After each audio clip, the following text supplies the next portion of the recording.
Hello, Michelle here. Now this is a video where we're going to talk a little bit about what to do with your blog posts in regards to creating presentations or slides rather than other things like the images that we created before. Now, interestingly, with this, it is actually still going to be very image focused because we're talking about slides. And although you could have slides that are just full of lots and lots of text, they're not, people don't really like them so much. How many presentations have you been to where everything that was up on the board was all in slides, or, every slide, was all text, and you just got very bored very quickly. So rather than that, it would be preferable if you created some kind of slideshow or presentation that had a lot of images, okay, and just a very little amount of text. Now, this is my blog post, as you've seen. And as I said in the introduction to this week 2, we talked very briefly in the live call about how this would go down, like what kind of slides you might create, that kind of thing. And you may even still be trying to decide why would I want to create a slide. And there are lots of reasons, including some video things that I will show you in the next video. We'll talk a little bit about how to create videos from your slideshow. But just to begin with, the reason you would want to create a slideshow, in my opinion, is mostly because of this website here, which is called SlideShare. And it is actually a very popular website on the internet. It's owned by LinkedIn now.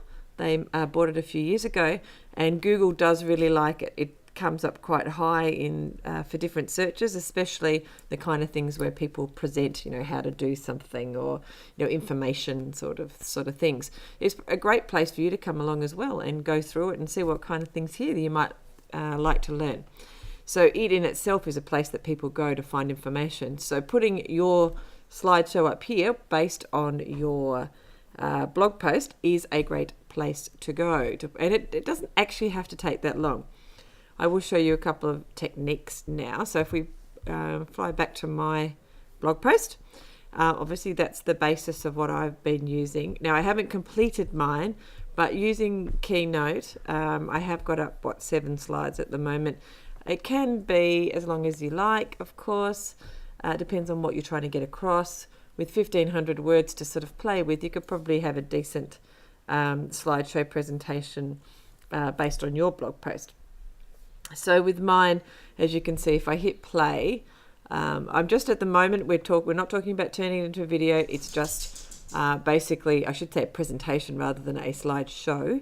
It's a presentation. So if I press play, the only way it's going to move forward is if I hit a button. So on each of the slides, it sort of tells a story. For back here at the beginning, don't call me a mumpreneur. I'm way more than that. And of course, dadpreneur with a question mark. I could add more text to that, but I kind of think it says what I'm talking about already. Why don't we use dadpreneur as a common term, etc. And then I just grabbed some of the text out of my blog post in order to illustrate this point.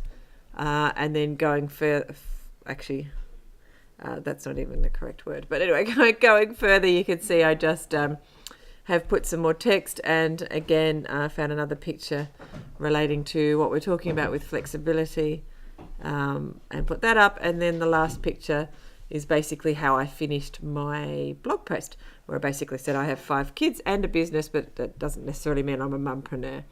I'm just a mother with 5 children who also happens to have a business.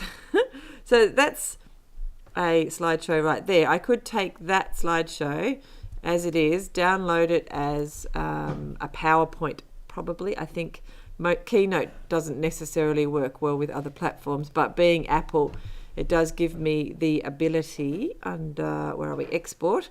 I can export it as a PDF, which is something I did want you to think about as well, because if you're trying to create downloads or something for people to have, a really, really good tip would be at this process, if you decide to go through this process and create a deck of slides that you think have value to people, and it's another way for them to consume the content you're trying to create, or the information you're trying to get across, you can just convert it as a PDF, and then you could provide a link to that PDF actually on your blog post.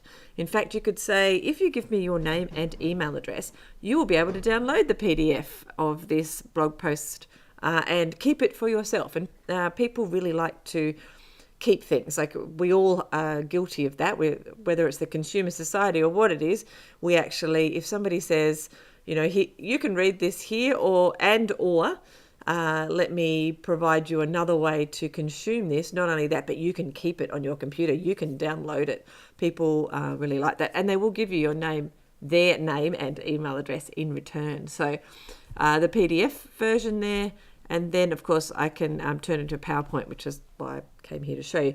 Now, you can do these things as well. If you've got a PC, a Microsoft computer, you can also... you have the export function or save as function, and that will allow you to turn it into a PDF as well. So you don't have any trouble turning it into a PDF. Now, so as a Macintosh owner, I could turn it into a PowerPoint presentation, and with that, upload it to the SlideShare website we talked about a minute ago. However, before we leave this initial how to create a slideshow, then one thing I wanted to talk to you about, of course, was images. So I've opened up the Canva. We're back in Canva again. It's becoming our best friend. And if you hit the More button, you get all of the list again. And if you go down somewhere, there we go, Presentation. So you can use one of these two. So if you click on one of these, and they're just relating to the different ratios. So say we use this one. It will open up and it'll give you a bunch of, templates. So they'll all be in sort of the correct size for a presentation. And there's a whole bunch of free ones as well. So say this one here, if I clicked on that, I now actually have 10 what do you call them? So like a template, but for each different slide. So I might have a slide that has more image, a slide for more text, etc., etc. These are great things that you can come along and play with, slide in your own images and your own text, and suddenly you've got a very nice looking deck of slides that you can turn into your into a presentation. So if I was to do that, now I haven't actually used Canva in order to do that because I use Keynote, but I assume that when you bring it over, maybe it comes as a PDF. I'm not sure. So you would have to explore that a little bit more. But it gives you, that's a great option there to be able to create something that looks really, really cool. All right. Not to mention you could drag those out and put them into these other slideshow creating or presentation creating platforms that I'm showing you. So at the moment, to cover that again, you've got Keynote if you've got a Macintosh, and you've got a PowerPoint software if you have a PC. That should cover most of you.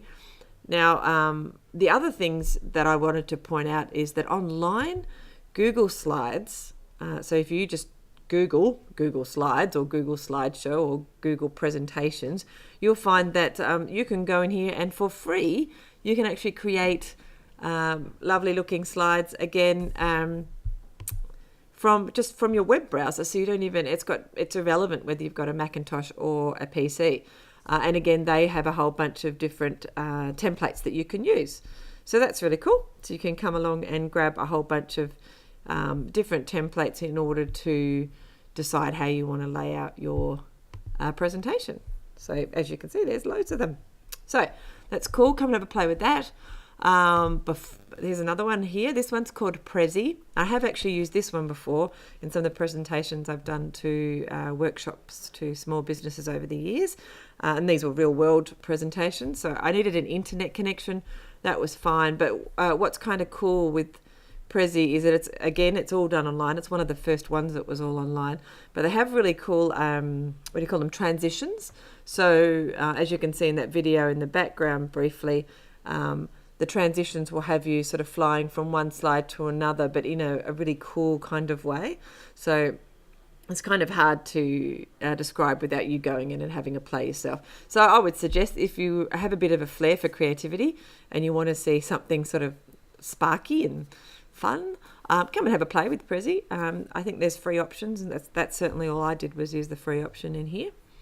Now, slides. I haven't used this one, But I have, from my research, it's actually quite a good one, and you can sign up for free as well. So it's another place you can come. You can create your presentation based on the blog post that you have, and you can actually leave it up here. So you can create the presentation and then have it up here as well. I assume you can also download it, and then you could upload it to SlideShare that we looked at before as well. So that's the start of getting a slide deck created, which in the next video we'll talk a little bit about perhaps turning it into a movie or a video, because that then gives you even more flexibility and things that you can do with it. Have a play. Don't be frightened. It probably is a little bit more work than just going to create a couple of images over in Canva, but it could be well worth your while, especially when you start sharing it across the web. You'll get just attract more and more attention, and that's the whole purpose of this particular challenge, is that we create this foundation so that people will come in and go, yay, look, they come across you over here in SlideShare or this slides.com rather than just on Facebook or just on Twitter, etc., etc. Which is, you want to put these up in those social medias as well once you've created them. But it just gives people different modalities to be able to interact with your content, I guess. That's another way to put it. All right, I will go and I will create another video, and we're going to talk a little bit more about other things you can do with these slideshows. I hope that's helped. I'll see you over in the Facebook group.